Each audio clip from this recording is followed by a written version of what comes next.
KPK menangkap sejumlah pejabat kantor pajak di Kalimantan Selatan dalam operasi tangkap tangan 4 Februari lalu. Menteri Keuangan menyebut pihak yang melakukan kesalahan harus ditindak secara hukum.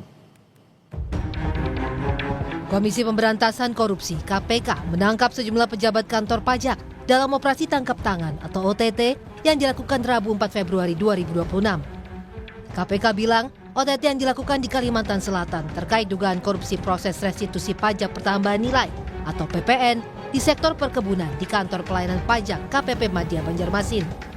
Perpajakan yaitu dalam proses restitusi PPN atau pajak pertambahan nilai di sektor perkebunan yang berproses di KPP Madya Banjarmasin.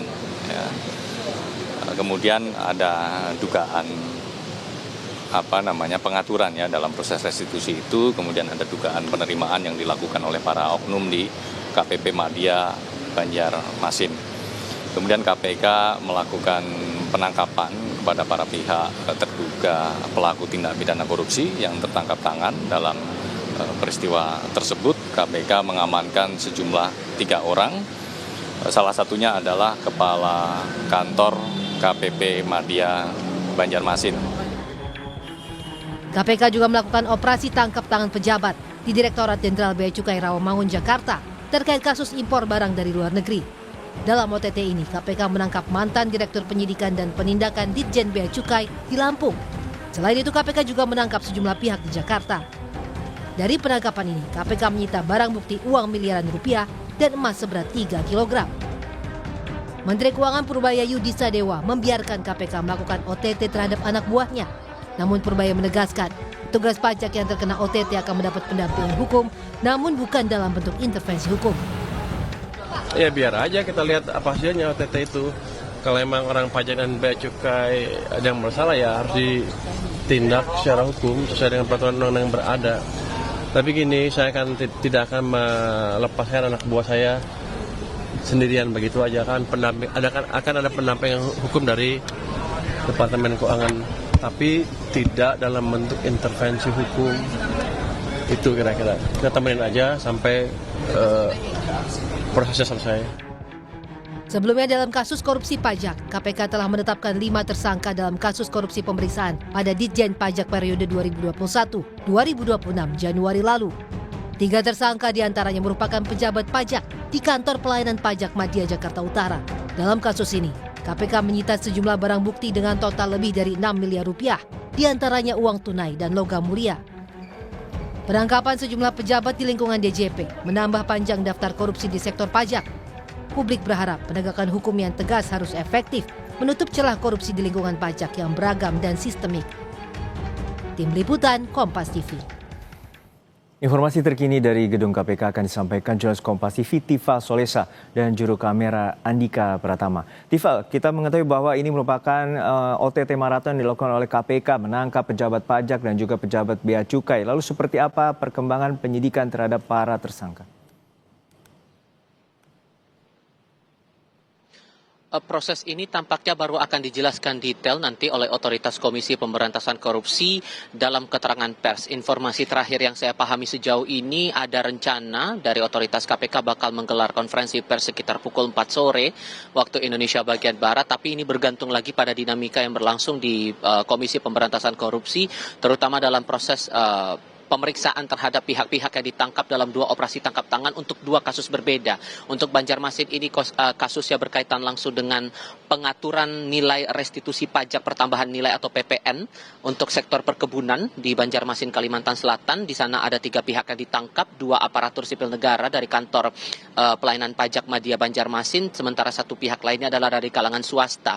Sementara pada kasus lainnya, operasi tangkap tangan di Jakarta dan Lampung, ini berkaitan langsung dengan dugaan korupsi, walaupun kemudian belum dijabarkan detail berapa banyak pihak yang ditangkap saat itu, karena disebutnya ada beberapa pihak, tapi berapa banyak pihak yang itu masih butuh konfirmasi lagi lebih detail dari otoritas KPK, maupun juga peran-peran hingga sejauh mana perkembangan kasus ini dipantau ataupun juga ditelusuri oleh KPK. Tapi ini setidaknya menambah daftar kasus yang diusut oleh KPK di sektor atau di lingkungan Kementerian Keuangan. Kita perlu ingat lagi pada Januari lalu dalam rentang 9 hingga 10 Januari 2026 KPK pernah melakukan OTT di lingkungan kantor pajak di Jakarta Utara.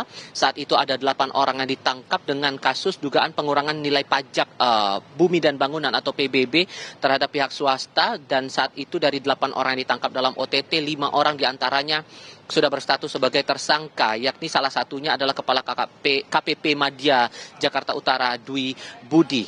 Yang dijelaskan oleh KPK saat itu kasusnya adalah pengurangan atau pengondisian nilai pajak bumi dan bangunan tahun 2023 untuk PT Wanatiara Persada yang harusnya membayar pajak saat itu sebesar 75 miliar rupiah, namun dikondisikan hanya membayar sebesar 15,7 miliar rupiah, sehingga di dalam kasus yang diusut oleh KPK pada Januari lalu dalam operasi tangkap tangan, nilai kerugian ditaksir mencapai 59 miliar rupiah. Apakah polanya akan sama permainan pengondisian nilai pajak ini dengan dua OTT, terutama dalam OTT yang berlangsung di kantor pajak di Banjarmasin, Kalimantan Selatan? Semuanya masih akan diketahui saat nanti KPK akan menjelaskan itu kepada publik lewat konferensi pers yang digelar sore nanti. Tapi yang dijamin oleh Kementerian Keuangan, pihak pemerintah dalam hal ini Menteri Keuangan Purbaya Yudi Sadewa menyerahkan seluruh pengusutan kasus ini kepada otoritas KPK, walaupun kemudian dari Kementerian Keuangan menyebutkan bahwa para pihak atau setidaknya pegawai yang mendapatkan tindakan dari operasi tangkap tangan KPK ini disebut tidak akan dilepaskan anak buahnya sendirian. Itu pernyataan Purbaya kepada wartawan terakhir kali di Kompleks Parlemen Senen Jakarta kemarin. Akan ada pendampingan hukum kepada mereka, meskipun kemudian ditegaskan tidak ada dalam bentuk intervensi. Pemberian pendampingan hukum kepada mereka bukan upaya dari otoritas pemerintah untuk ikut campur dalam pengusutan kasus di Komisi Pemberantasan Korupsi. Jono. Ya Tifa, yang juga menarik ada barang bukti penyitaan terkait dengan uang miliaran rupiah dan juga emas logam mulia 3 kg. Lalu seperti apa sebenarnya keterangan dari pihak KPK terkait dengan penyitaan barang bukti dari Ditjen Bea Cukai itu sendiri?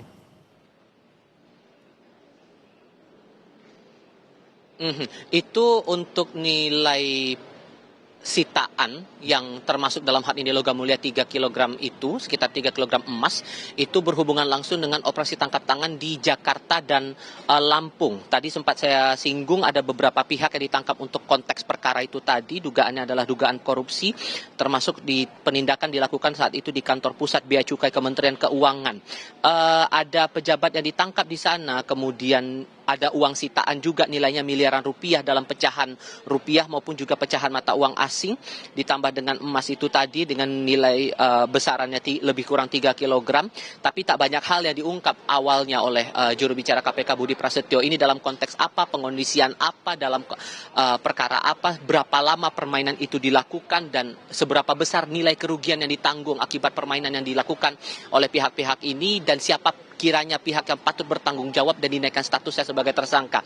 Ini tampaknya publik perlu menunggu lagi sampai konferensi pers baru akan berlangsung sore nanti, Judo. Baik, kita nantikan bagaimana konferensi pers yang akan dilakukan KPK untuk menjelaskan OTT KPK di dua lokasi, baik di pejabat pajak dan juga pejabat Bea Cukai. Terima kasih atas laporan lengkap Anda, jurnalis Kompas TV, Tifa Solesa dan juru kamera Andika Pratama dari Gedung KPK Jakarta.